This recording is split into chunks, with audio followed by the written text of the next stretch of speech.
And Chapter 37, The Catacombs of Saint Sebastian. In his whole life, perhaps France had never before experienced the sudden impression so rapid a transition from gaiety to sadness as in this moment. It seemed as though Rome, under the magic breath of some demon of the night, had suddenly changed into a Lesbon by a chance which added yet more to the intensity of the darkness. The moon, which was on the wane, did not rise until 11 o'clock, and the streets which the young man traversed were plunged in the deepest obscurity. The distance was short, and at the end of the 10 minutes, his carriage, or rather, the count, stopped for the hotel. The loungers' dinner was waiting, but as Albert had told him that he should not return as soon, France sat down without him. Sinabastrini, who had been accustomed to see them dine together, inquired into the cause of his absence, but Franz merely replied that Albert had received on the previous evening an invitation which he had accepted.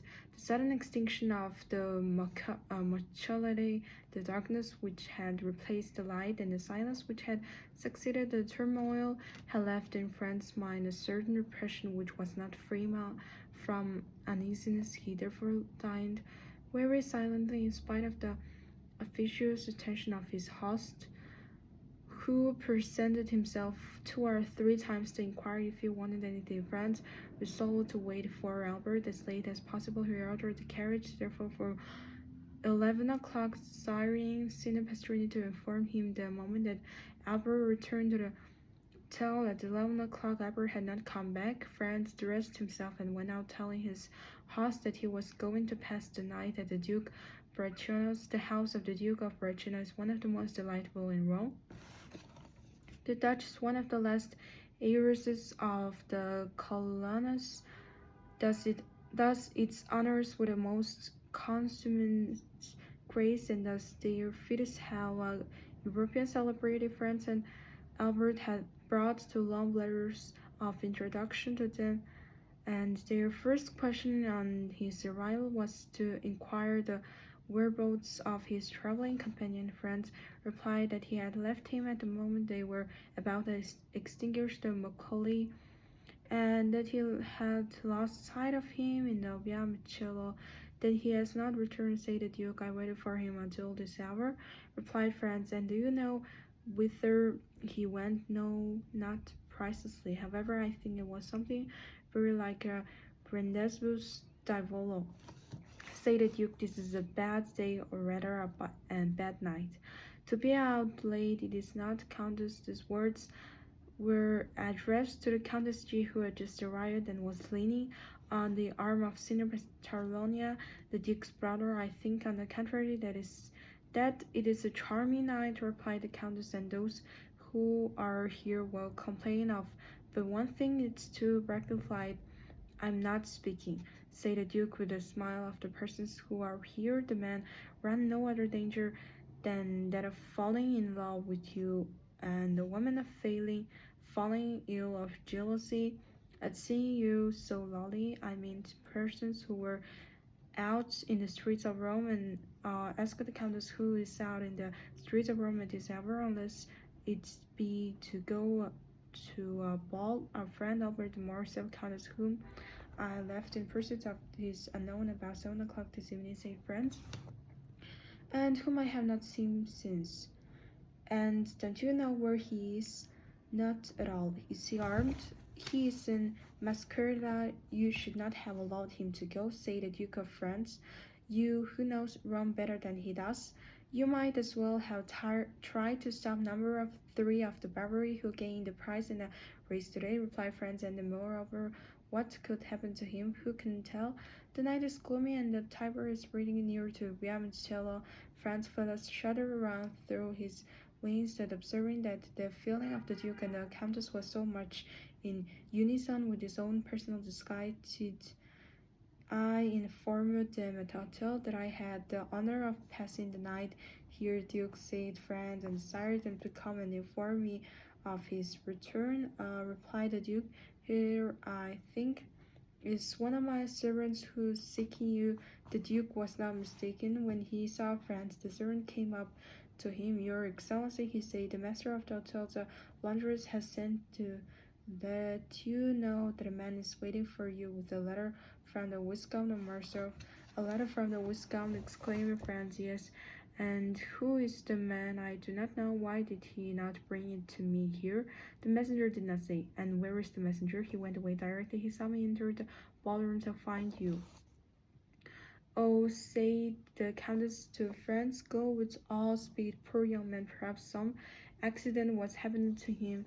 I will hasten, replied Franz. Shall we see you again to give us any information? Inquired the Countess. Yes, if it is not any serious affairs, otherwise I cannot answer as to what I may do myself. Be prudent.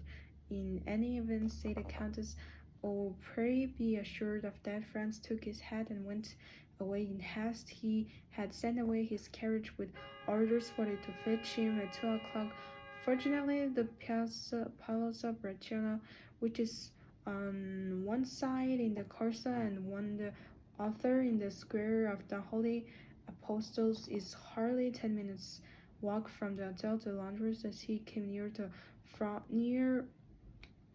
hotel, Franz saw a man in the middle of the street. He had no doubt that it was the messenger from Albert. The man was wrapped up in a large cloak. He went up to him, but to his extreme astonishment, the stranger first addressed him. What wants your Excellency of me? Inquired the man, retreating a step or two as if he too keep on his guard. Are not you the person who brought me a letter? Inquired Franz. From the Viscount of Morcerf. Your Excellency lodges at Pastrini's hotel. I do. Your Excellency is the traveling companion of the Viscount. I am Your Excellency's name. Is the Baron Franz de Pinny? Then it is to Your Excellency that this letter is addressed. Is there any answer? Inquired Franz. Taking a letter from him. Yes, your friend at least hopes so. Come upstairs with me, and I will give it to you. I prefer waiting here, said the messenger with a smile. And why?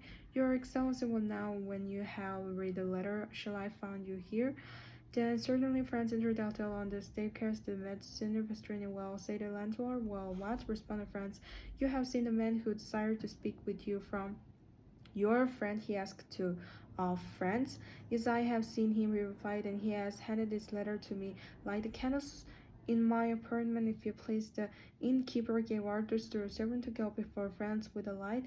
The young man had found Signor Pastrini looking very much alarmed, and this had only made up the more anxious to read Albert's letter, and so he went instantly towards the wax light and folded it. It was written and signed by Albert. Franz read it twice before he could comprehend what it contained. It was thus worded, my dear fellow, the moment you have received this, have the kindness to take the letter of credit for my pocketbook, which you will find in the square drawer of the secretary at your own to it. If it to be not sufficient, run to Torlonia, draw from him instantly 4,000 piastres, and gave them to the bureau. It is urgent that I should have this money without delay. I do not say more. Relying on you as many rely on me, your friend Albert de Morcerf. P.S. I now believe in Italian banditti. Below these lines were written in a strange band hand. The following Italian: Al 6 della mattina alle 4 mile piastre non sono nelle mie mani alla sera il conte Alberto avrà sarà di vivere. Luigi Wampa. If by 6 in the morning the 4,000 piastres are not in my hands, by 7 o'clock the Count Albert will have ceased to live. The second signature explained everything to Franz, who now understood the objection of the messenger to coming up into the apartment. The street was safer for him. Albert then had fallen into the hands of the famous bandit chief, in whose existence he had for so long time refused to believe. There was no time to lose. He hastened to open the secretary and found the pocketbook in the drawer and in the letter of credit. There were in all 6,000 piastres, but of this 6,000 Albert had already expended 3,000 as the rent. He had no letter of credit as he lived at Florence and had only come to Rome to pass 7 or 8 days. He had brought but 100 louis, and of this he had not more than 50 left that 700 or 800 piastres were wanting to them both to make up the sum that Albert required. True, he might in such a case rely on the kindness of Signor Torlonia. He was therefore about to return to the Palazzo Bracciano without loss of time, when suddenly a luminous idea crossed his mind. He remembered the Count of Monte Cristo. France was about to ring for Signor Pastrini when that worthy presented himself.